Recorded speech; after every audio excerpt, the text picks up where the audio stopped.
Hello everyone, myself Amit Soni. आज हम लोग अगेन क्लास 12 फिजिक्स का काफ़ी इंपॉर्टेंट टॉपिक वृत्ताकार धारावाही कुंडली के केंद्र पर चुंबकीय क्षेत्र की तीव्रता निकालेंगे, जो कि होता है mu not I divide by में 2r। अगर n बार यह चीज़ घूमा यानी कि n फेरे हैं तो इसी में जस्ट n का मल्टीप्लाई हो जाता है। तो ये फॉर्मूला कैसे आया, इसका डेरिवेशन देखेंगे। तो डेरिवेशन देखने से पहले कौन कौन सी चीज़ें जो इसमें यूज़ होगा डेरिवेशन में, तो सबसे पहला है बायो सेवर्ट नियम। तो बायो सेवर्ट नियम में जो फॉर्मूला आया हुआ है इंपॉर्टेंट है, दैट इज डेल्टा बी, यानी कि चुंबकीय क्षेत्र जो होता है वो होता है mu naught divide by 4 pi, फिर I D L sine theta divide by में R square. Mu naught divide by 4 pi I D L sine theta divide by में आर स्क्वायर, जहाँ पे थीटा जो होता है वो डी एल वेक्टर, अभी देखेंगे क्या होता है, और आर वेक्टर एक हिसाब से आप त्रिज्या समझ सकते हैं, के बीच का कोण होता है। अगला आपको इंटीग्रेशन का मीनिंग पता होना चाहिए। इंटीग्रेशन का मीनिंग होता है छोटे छोटे भाग को जोड़ना। फॉर एग्जांपल इंटीग्रेशन डीएल लिखा है, इसका मतलब डी, अगर एल लंबाई है तो छोटे छोटे लंबाई को जोड़ना ही इंटीग्रेशन डीएल का मतलब होता है। फिर वृत्त का परिधि पता होना चाहिए, जो कि होता है 2 पाई आर, जहाँ पे आर क्या है, त्रिज्या है। तो अब हम लोग डेरिवेशन स्टार्ट करते हैं। तो यहाँ पर एक वृत्ताकार धारावाही कुंडली ले लिया है, इसमें धारा आई प्रवाहित हो रहा है जिसकी त्रिज्या आर है, और इसके केंद्र यानी ओ पर हमको चुंबकीय क्षेत्र की तीव्रता निकालना है, यानी कि बी निकालना है। तो हम लोग एक काम करते हैं, इस कुंडली का एक छोटा सा सेक्शन पकड़ लेते हैं, एक छोटा सा हिस्सा पकड़ लेते हैं, और इसके कारण चुंबकीय क्षेत्र निकाल करके उसका इंटीग्रेशन कर देंगे तो पूरे का निकल आएगा। इंटीग्रेशन मतलब होता है छोटे छोटे भाग को जोड़ना। तो इस पार्ट के लिए इस पार्ट का छोटा सा जो लंबाई है उस लंबाई को हम लोग डीएल कह सकते हैं, और इस दिशा में मानते हैं तो ये डीएल वेक्टर आ जाएगा। छोटी सी लंबाई इस दिशा में मान लिया डीएल वेक्टर, और त्रिज्या जो है वह इस दिशा में है, त्रिज्य सदिश कह सकते हैं। त्रिज्या का दिशा हम लोग ऐसे मान सकते हैं।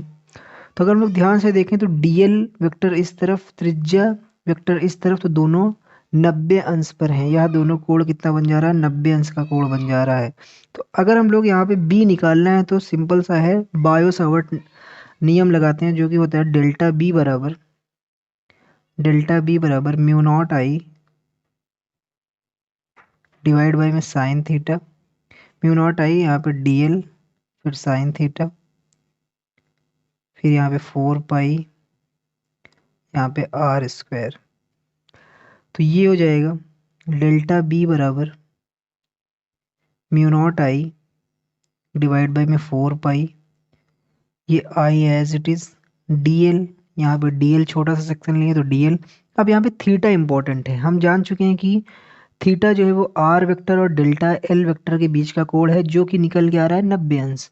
अब यानी कि यहाँ पे हो जाएगा साइन थीटा का वैल्यू 90 अंश हो जा रहा है, और डिवाइड बाई में आर स्क्वायर, आर क्या है, यही त्रिज्या आर स्क्वायर। तो साइन 90 1 होता है, तो ये हो जाएगा डेल्टा बी बराबर mu naught divide by 4 pi, फिर यहाँ पे आई डी एल डिवाइड बाई में आर स्क्वायर, क्योंकि यह 1 हो गया। अब उसके बाद ध्यान से यहाँ पर देखें तो ये जो डेल्टा बी निकला है, ये इस पॉइंट पर डेल्टा बी निकला है, यानी कि इस छोटे से हिस्से के कारण चुंबकीय क्षेत्र निकला है। हमको इस पूरे के कारण चुंबकीय क्षेत्र निकलना चाहिए, तो ये छोटे छोटे जैसे यह छोटा भाग पकड़े वैसे यह भी छोटा भाग, यह भी छोटा भाग, जब सारे छोटे भाग को जोड़ेंगे छोटे छोटे पार्ट्स को तब सभी के कारण आएगा। तो दोनों तरफ हम लोग छोटे छोटे भाग को जोड़ना मतलब इंटीग्रेशन ही होता है, यहाँ पे हम लोग देख चुके हैं। तो दोनों तरफ हम लोग अब यहाँ पे इंटीग्रेशन कर देते हैं। तो इंटीग्रेशन करने पर छोटे छोटे मैग्नेटिक फील्ड को जोड़ने पर यह बड़े वाले मैग्नेटिक फील्ड यानी कि चुंबकीय क्षेत्र में कन्वर्ट हो जाएगा, बराबर यह सब फिक्स है, तो ये कांस्टेंट है, बदल नहीं रहा, तो इंटीग्रेशन से बाहर आ जाएगा। तो म्यू नॉट भी बाहर आ जाएगा, और धारा का वैल्यू भी हम लोग नहीं बदल रहे हैं, हर जगह पे आई है तो यह भी बाहर आ गया। 4 पाई भी एक नंबर है तो यह भी बाहर आ गया, और जो ये आर है ये हर पॉइंट पर एक त्रिज्या का ही काम कर रहा है, तो आर भी नहीं बदल रहा है, हर एक पॉइंट पर यह त्रिज्या बन चुका है और त्रिज्या नहीं बदल रहा है, तो ये आर स्क्वायर भी बाहर आ जाएगा। सिर्फ बचा क्या, डेल्टा एल, तो इंटीग्रेशन डेल्टा एल यहाँ पे बच गया। अब ये क्या हो जाएगा, बी बराबर ये सारी चीज़ें as it is mu not I divide by में 4 पाई आर स्क्वायर। अब यहाँ पर इसका मीनिंग आपको पता होना चाहिए। डेल्टा एल का इंटीग्रेशन, डेल्टा एल का इंटीग्रेशन का मतलब क्या है? छोटे छोटे लंबाई को जोड़ना। और जब हम लोग इस छोटे छोटे लंबाई को जोड़ेंगे, छोटे छोटे लंबाई को जोड़ेंगे, सारा जब लंबाई हम लोग काउंट करेंगे तो यह वृत्त का परिधि ही बन जा रहा है, क्योंकि वृत्त का परिधि यही हिस्सा होता है।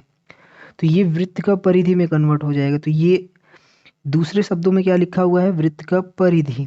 इंटीग्रेशन डीएल का मतलब यहाँ पे क्या निकल के आ रहा है कि वृत्त का परिधि, क्योंकि छोटे छोटे हिस्से को जोड़ना वो यहाँ पर परिधि बन जा रहा है। और वृत्त का परिधि हम लोग जानते हैं 2 पाई आर होता है। तो इस इंटीग्रेशन डीएल को हम लोग 2 पाई आर में कन्वर्ट कर सकते हैं। तो 2 पाई आर, ये पूरा एज इट इज़ यहाँ पे, और इसका इसका मतलब 2 पाई आर। अब यहाँ से आर से ये यहाँ पे कट जाएगा, और फाइनली बी बराबर ये पाई से पाई और ये 2 से 2। तो फाइनली बी बराबर क्या निकल के आया? Mu naught I divide by में 2 आर। तो ये बी का वैल्यू आ जाएगा म्यू नॉट डिवाइड बाई में 2 आर, जो कि यहाँ पर था। अब सिंपल सी बात है, अगर हमने एक इसका सिर्फ एक फेरा लिया है, सिर्फ एक यहाँ पर फेरे हैं, तो यही आ जाएगा। लेकिन मान लीजिए अगर 2 फेरे हैं तो इसमें जस्ट 2 का मल्टीप्लाई हो जाएगा, 3 फेरे हैं तो 3 का मल्टीप्लाई हो जाएगा, 10 फेरे हैं तो 10 का मल्टीप्लाई हो जाएगा। तो सिंपल हम कह सकते हैं, अगर इसका n फेरा हमने लिया है तो इसमें सिर्फ और सिर्फ n का मल्टीप्लाई हो जाएगा। तो इसको हम लोग लिख सकते हैं। तो इसको हम लोग फाइनली ये लिख सकते हैं, अगर n फेरे हैं तो सिर्फ और सिर्फ ये पूरा एज इट इज़ और सिर्फ n का यहाँ पे मल्टीप्लाई हो जाएगा। तो अब हम इसको जल्दी से समरी इसका देखते हैं। तो समरी में आपको सबसे पहले बेसिक से डायग्राम बना लेना है, क्योंकि एक वृत्ताकार कुंडली लेना हमने लिया, फिर इसमें धारा आई प्रवाहित कर दिया, और यहाँ सेंटर से परिधि तक की दूरी को त्रिज्या बोल दिया गया।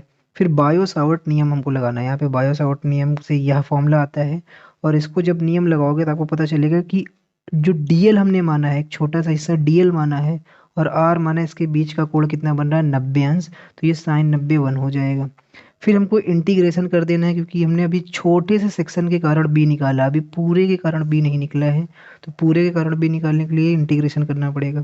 तो जब हम लोग इंटीग्रेशन करेंगे तो यहाँ पे डेल्टा एल का इंटीग्रेशन बन जाएगा, और डेल्टा एल का इंटीग्रेशन मतलब छोटे छोटे एल को जोड़ना, यानी कि वो परिधि बन जाता है। और परिधि जो है वह 2 पाई आर के बराबर हो जाएगा। तो डेल्टा एल के प्लेस पे 2 पाई आर रख दिया गया है।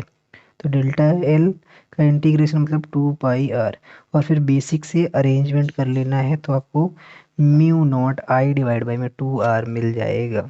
तो ये था डेरिवेशन। आई होप आपको समझ में आया होगा। Thank you so much.